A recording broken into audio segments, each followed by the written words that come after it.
ఆంధ్రప్రదేశ్ తీరానికి 23 కిలోమీటర్ల పరిధిలోకి ఇతర రాష్ట్రాలకు చెందిన చేపల వేట బోట్లు ప్రవేశించడం చట్టవిరుద్ధమని జిల్లా కలెక్టర్ హిమాంశు శుక్లా స్పష్టం చేశారు. నెల్లూరు కలెక్టరేట్లోని ఎస్ఆర్ శంకరన్ హాల్లో ఆంధ్రప్రదేశ్, తమిళనాడు అంతర్రాష్ట్ర జిల్లా స్థాయి కమిటీ సమావేశం నిర్వహించారు. సమావేశంలో ఆంధ్రప్రదేశ్ రాష్ట్ర మత్స్యశాఖ కమిషనర్ రామశంకర్ నాయక్, జిల్లా కలెక్టర్ హిమాంశు శుక్లా, జిల్లా ఎస్పీ డాక్టర్ అజితా వేజండ్ల, జిల్లా అటవీశాఖ అధికారి షేక్ మహబూబ్ బాషా, మెరైన్ మత్స్యశాఖ సంయుక్త సంచాలకులు డాక్టర్ పి సురేష్, జిల్లా మత్స్యశాఖ సంయుక్త సంచాలకులు పి లక్ష్మణరావు, ప్రకాశం జిల్లా సంయుక్త సంచాలకులు శ్రీనివాసరావు, అసిస్టెంట్ డైరెక్టర్ చాంద్ బాషాతో పాటు మెరైన్ పోలీస్ అధికారులు పాల్గొన్నారు. తమిళనాడు రాష్ట్రం నుంచి మత్స్యశాఖ, మత్స్యకారుల సంక్షేమ శాఖ డైరెక్టర్ డాక్టర్ విజయ్ కార్తికేయన్, చెన్నై జిల్లా collector Malathi Helen, Royapuram assistant commissioner of police Paramanatham, state intelligence wing DSP Kariyappan, అదనపు మత్స్యశాఖ డైరెక్టర్ నూర్జహాన్ బీవీ, ప్రాంతీయ సంయుక్త సంచాలకులు ఎలంగో సమావేశానికి హాజరయ్యారు. తమిళనాడు, పుదుచ్చేరి, ఆంధ్రప్రదేశ్ రాష్ట్రాల మత్స్యకారుల సమస్యలు, సముద్ర జలాల్లో అక్రమ ప్రవేశాల వల్ల కలుగుతున్న నష్టం తదితర అంశాలపై ఆంధ్రప్రదేశ్, తమిళనాడు రాష్ట్రాల ప్రతినిధులు సుదీర్ఘంగా చర్చించారు. పవర్ పాయింట్ ప్రజెంటేషన్ ద్వారా జిల్లా కలెక్టర్, ఎస్పీ, తమిళనాడు అధికారులకు వివరించారు. సమావేశం అనంతరం కలెక్టర్ మీడియాతో మాట్లాడారు. సమావేశానికి పుదుచ్చేరి అధికారులు హాజరు కావడంపై ఆందోళన వ్యక్తం చేసిన అధికారులు సమావేశ నిర్ణయాలను తమిళనాడు ప్రభుత్వంతో పాటు పుదుచ్చేరి ప్రభుత్వానికి కూడా అన్ని ఆధారాలతో పంపించాలని నిర్ణయించారు. రాష్ట్రంలోని మత్స్యకారుల సంక్షేమానికి రాష్ట్ర ప్రభుత్వం కట్టుబడి అవసరమైన అన్ని చర్యలు తీసుకుంటుందని కలెక్టర్ స్పష్టం చేశారు. సమావేశంలో జిల్లా రెవెన్యూ అధికారి విజయ్ కుమార్, మత్స్యశాఖ అధికారులు తదితరులు పాల్గొన్నారు. అందరికీ నమస్కారం. ఈరోజు నెల్లూరు డిస్ట్రిక్ట్ కలెక్టరేట్లో తమిళనాడు నుంచి వచ్చిన గవర్నమెంట్ రిప్రజెంటేటివ్స్తో ఒక మీటింగ్ పెట్టడం జరిగింది. తమిళనాడు గవర్నమెంట్ తరఫున commissioner fisheries, district collector Chennai, commissioner police Chennai, తర్వాత మిగతా ఫిషరీస్ డిపార్ట్మెంట్ వాళ్ళు ఇక్కడ రావడం జరిగింది. మన ఆంధ్రప్రదేశ్ తరఫున కమిషనర్ ఫిషరీస్ నాయక్ గారు, district collector Nellore, SP Nellore, district forest officer Nellore, marine police representatives ఈ సభలో పాల్గొన్నారు. వాళ్ళు వచ్చినప్పుడు తమిళనాడు వాళ్ళ రిక్వెస్ట్ ఏంటంటే, యాక్చువల్గా మన లాస్ట్ 2-3 మంత్స్లో 7 బోట్స్ సీజ్ చేయడం జరిగింది. మే నెలలో గౌరవనీయులు సీఎం గారు వచ్చినప్పుడు ఇక్కడే ఒక పెట్రోలింగ్ ఎక్సర్సైజ్ మొదలు పెట్టడం జరిగింది. దానివల్ల ఈ తమిళనాడు నుంచి, పాండిచ్చేరి నుంచి వచ్చిన బోట్స్ని ఎవరైనా మన 23 కిలోమీటర్స్ అంటే చట్ట ప్రకారం 23 కిలోమీటర్స్ వరకు సీలో ఉన్న ఫిష్, ఆంధ్రప్రదేశ్ ఫిష్, దీంట్లో ఈ 23 కిలోమీటర్ లోపల తమిళనాడు కానీ, పాండిచ్చేరి కానీ లేకపోతే ఏదో రాష్ట్రం నుంచి బోట్స్ లోపల రావడానికి వీలు లేదు. ఆ నేపథ్యంలో 7 బోట్స్ ఇప్పటి వరకు మనం సీజ్ చేయడం జరిగింది. దీనికి సంబంధించిన వాళ్ళకి ఏం సమస్య ఉంది, ఈ బోట్ ఎలా రిలీజ్ చేయాలి, దీనికి వాళ్ళు రిక్వెస్ట్ చేయడానికి రావడం జరిగింది. వాళ్ళతో విని తర్వాత వాళ్ళకి క్లియర్ కట్ భాషలో, మళ్ళీ రిపీట్ చేస్తున్నాను, క్లియర్ కట్ భాషలో వాళ్ళకి చెప్పడం జరిగింది.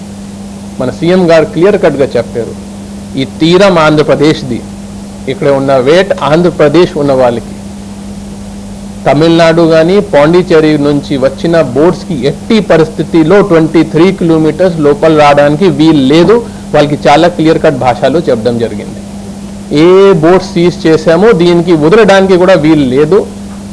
వాళ్ళు దయచేసి వాళ్ళకి దగ్గర ఉన్న ఫిషర్మెన్ని అవేర్ చేయాలి, మీటింగ్ పెట్టాలి, వాళ్ళకి కొంచెం ఎక్స్ప్లెయిన్ చేయాలి.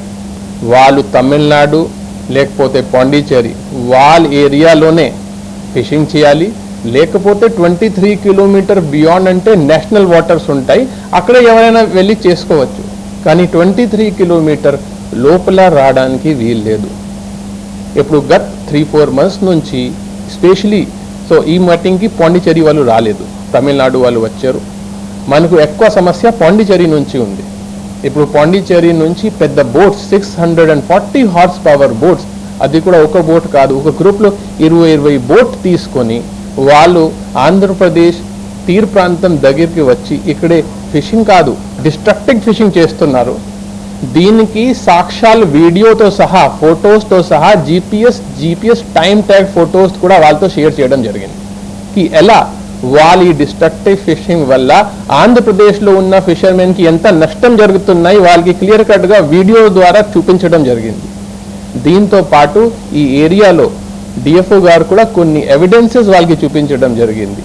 వాళ్ళు యూజ్ చేసిన ట్రాలర్స్ దగ్గర వల్ల, వాళ్ళు యూజ్ చేసిన నెట్స్ వల్ల ఎలా ఆలివ్ రిడ్లీ టర్టిల్ చనిపోతున్నారు. They are protected animals, IUCN కింద దే ఆర్ షెడ్యూల్ 1 ఎనిమల్స్. దీనికి కూడా మన ఎన్వైరన్మెంట్కి ఎంత హాని ఉంది అది కూడా వాళ్ళకి చెప్పడం జరిగింది. ఇక్కడ కమిషనర్ ఫిషరీస్ నాయక్ గారు కూడా వాళ్ళకి క్లియర్ కట్గా చెప్పడం జరిగింది. ఇప్పుడు మీటింగ్ అయిన తర్వాత వాళ్ళు కూడా సార్ ఎంత నష్టం జరుగుతున్నాయి అనేది మాకు ఐడియా లేదు, మేము ఫస్ట్ టైం వచ్చాము, వచ్చిన తర్వాత మీ బాధ మాకు ఈరోజు అర్థమైంది. ఖచ్చితంగా మీ చెప్పిన పాయింట్స్ మా దగ్గర చెన్నైలో మీటింగ్ పెట్టేసి మా ఫిషర్మెన్స్కి చెప్పడం జరుగుతుంది అనేది చెప్పారు. నెక్స్ట్ ఇప్పుడు మనం ఏం చెప్పానంటే ఇప్పుడు ప్రతి బోట్ దగ్గర ట్రాన్స్పాండర్స్ ఉంటాయి. సో ఎప్పుడప్పుడు ఏమవుతుంది అంటే 23 కిలోమీటర్ లోపల వచ్చాము, వాళ్ళకి కొంతమందికి ఐడియా ఉండకపోవచ్చు. సో దానికి ఇప్పుడు టెక్నాలజీ చాలా ఉంది. ట్రాన్స్పాండర్స్లో మీరు విదిన్ 23 కిలోమీటర్ ఆంధ్ర తీరంకి వస్తే దీనిలో సిగ్నల్ వచ్చేస్తుంది. సో అది కూడా వాళ్ళకి ఖచ్చితంగా వాళ్ళ బోట్స్లో ట్రాన్స్పాండర్ ఉండాలి. ఒకవేళ ట్రాన్స్పాండర్ ఉంటే ఖచ్చితంగా ఆన్ మోడ్లో ఉండాలి. ఆన్ మోడ్లో ఉంటే వీళ్ళకి ఆంధ్రప్రదేశ్ ఫిషరీస్ డిపార్ట్మెంట్ నుంచి ఒక ప్రికాషనరీ మెజర్ వెళ్తుంది, ఒక మెసేజ్ వెళ్తుంది కి మీరు ఆంధ్రప్రదేశ్ తీర ప్రాంతంకి ఎంటర్ ఉంటున్నారు, దయచేసి ఇక్కడ ఎంటర్ అవ్వకూడదు అనేది మన సైడ్ నుంచి ఎక్స్ప్లెయిన్ చేయడం జరుగుతుంది. సో ఒక సైడ్ ఇప్పుడు తమిళనాడు వాళ్ళు వాళ్ళ ఫిషర్మెన్ని కొంత ఎడ్యుకేట్ చేస్తారు, అవేర్ చేస్తారు. రెండు వైపు తీరం మాది కాబట్టి దీన్ని మనం ప్రొటెక్ట్ చేయాలి. ఆల్రెడీ పెట్రోలింగ్ నడుస్తున్నాయి. ఎస్పీ గారు రోజు కనీసం 1 గంట ఎస్పీ గారు ఈ ఎక్సర్సైజ్ని మానిటర్ చేస్తున్నారు. దీనికి క్లియర్ కట్ ఎగ్జాంపుల్ అంటే లాస్ట్ 1 మంత్లో సీజ్ చేసిన 7 బోట్స్. రాబోయే రోజుల్లో ఎన్ని బోట్ వచ్చినా మేము సిద్ధంగా ఉన్నాము. వాళ్ళని కూడా పట్టుకొని ఇక్కడ జువెల్దిని హార్బర్లోనే కట్టిస్తాము. తర్వాత వాళ్ళని రిలీజ్ చేయడానికి వీలు లేదు. ఇది క్లియర్ కట్గా వాళ్ళకి చెప్పడం జరిగింది.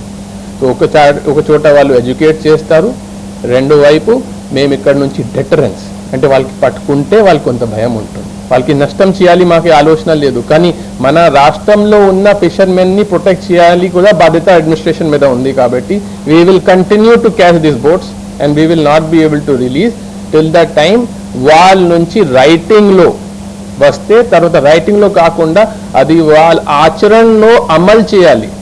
వాళ్ళు ఇటువైపు రాకూడదు. అప్పుడనే మనం ఏదో ఆలోచన చేస్తాము, కానీ ఆ టైం వరకు ఈ బోట్స్ రిలీజ్ చేయడానికి వీలు లేదు. వాళ్ళకి చాలా క్లియర్ కట్గా చెప్పడం జరిగింది. విషయం కూడా వాళ్ళకి ఎలా చెప్పడం జరిగింది అంటే ఇక్కడే 4 కేటగిరీస్ ఉంటాయి. ఈ టాపిక్ అంతా సింపుల్గా కాదు. వీళ్ళు ఏం చెప్తున్నారంటే కేటగిరీ 4కి వాళ్ళకి ఎక్స్ప్లెయిన్ చేయడం జరిగింది. ఎలా?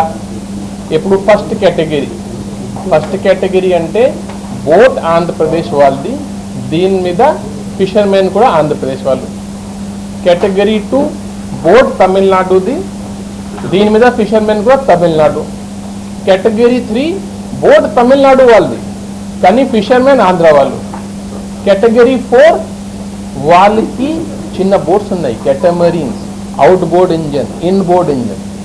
ఇప్పుడు వాళ్ళు మాట్లాడుతున్నారు కేటగిరీ 3 గురించి. ఎలా చెప్తున్నారంటే మాకు ఏం గొడవ లేదు, మీ వాళ్ళు మా వాళ్ళు కలిసి పని చేస్తున్నారు, మీరు చేస్తున్నారు, కానీ నేను ఆ కేటగిరీ 3 గురించి మాట్లాడలా, నేను కేటగిరీ 4 గురించి మాట్లాడుతున్నారు. మీరు 23 కిలోమీటర్స్ వరకు రాకూడదు, మీరు నా తీరం దగ్గర వచ్చేసి అక్కడే ఉన్న బోట్ నెట్ కట్ చేసి తీసుకొని వెళ్తున్నారు అని మనం ఎలా భరించాలి? అది వాళ్ళకి చాలా క్లియర్గా మీకు పీపీటీ కూడా షేర్ చేస్తాము. దీనిలో GPS టైం ట్యాగ్. అప్పుడు వాళ్ళు ఏం మాట్లాడలేకపోయారు. అంటే we have cot them red handed. 24 కాదు, వాళ్ళు వచ్చింది 5 కిలోమీటర్. ఆ ఫోటోగ్రాఫ్ విత్ వెసల్కి ప్రతి బోట్కి నేమ్ ఉంటుంది, నేమ్తో సహా చూపించేసాం. సో వాళ్ళు డెఫినెట్గా మీ పాయింట్ ఈరోజు మాకు ఎంత ఇష్యూ అనేది మాకు అర్థమైంది. ఖచ్చితంగా వీ విల్ గో బ్యాక్, వాళ్ళతో మాట్లాడతాము. సో 24 కిలోమీటర్ లోపల వెళ్ళిపోతాం. సో ఒక సైడ్ వాళ్ళు ఎడ్యుకేట్ చేస్తారు, కానీ సెకండ్ సైడ్ మేము వాళ్ళని ఖచ్చితంగా సీజ్ చేస్తాం. రిపీటెడ్ ఇప్పుడు మేము ఇది చెప్పలేము, first time second time third time కాదు, వస్తే పట్టుకుంటాం. రాబోయే ఇంకోటి నెక్స్ట్ ఇప్పుడు ఆగస్ట్లో మాకు పెద్ద బోట్ వచ్చేస్తుంది. ఇప్పుడు వాళ్ళకి 640 హార్స్ పవర్ ఉంటే దేశంలో అతి పెద్ద బోట్ మాకు ఆగస్ట్ నెలలో వచ్చేస్తుంది. దీని ద్వారా వాళ్ళకంటే పెద్ద బోట్ మా దగ్గర ఉంటుంది, ఇప్పుడు గస్తీ బోట్. సో ఛాన్సే లేదు, వాళ్ళు ఎన్ని బోట్ పంపించినా మనం ఎన్ని బోట్ పట్టుకోవడానికి సిద్ధంగా ఉన్నాం. పాండిచ్చేరి అధికారులు మత్స్యకారులు నాయకులు రాలేదు. ఎస్, వాళ్ళు రాలేదు. మాకు ఎక్కువ తమిళనాడు నుంచి కూడా సమస్య ఉంది, కానీ పాండిచ్చేరి నుంచి ఇంకా ఎక్కువ సమస్య ఉంది. సో ఈ రోజు కమిషనర్ గారు ఏం చెప్పారంటే వాళ్ళు వచ్చారు కాబట్టి వాళ్ళకి మినిట్స్ రూపంలో పంపిస్తాము, కానీ పాండిచ్చేరికి రైటింగ్లో హెచ్చరిక పంపిస్తాం. విత్ ఆల్ దిస్ రికార్డ్స్ ఇవన్నీ కాపీ తయారు చేసుకొని గవర్నమెంట్ ఆఫ్ పాండిచ్చేరికి కూడా పంపించడం జరుగుతుంది. మెడికవర్ హాస్పిటల్స్ నెల్లూరు మిమ్మల్ని తిరిగి సాధారణ స్థితికి తీసుకురావడమే మా ధ్యేయం. అన్ని సదుపాయాలతో కూడిన ప్రత్యేకమైన రీహాబిలిటేషన్ వార్డ్, అందుబాటులో సేవలు ortho and neuro rehab, cardiac and pulmonary rehab, post operative rehab, post transplant rehab, sports injuries and trauma rehab, geriatric and paediatric rehab, cancer and palliative rehab. Medicover hospitals, Chintareddypalem cross roads, Nellore. Contact 04068334455.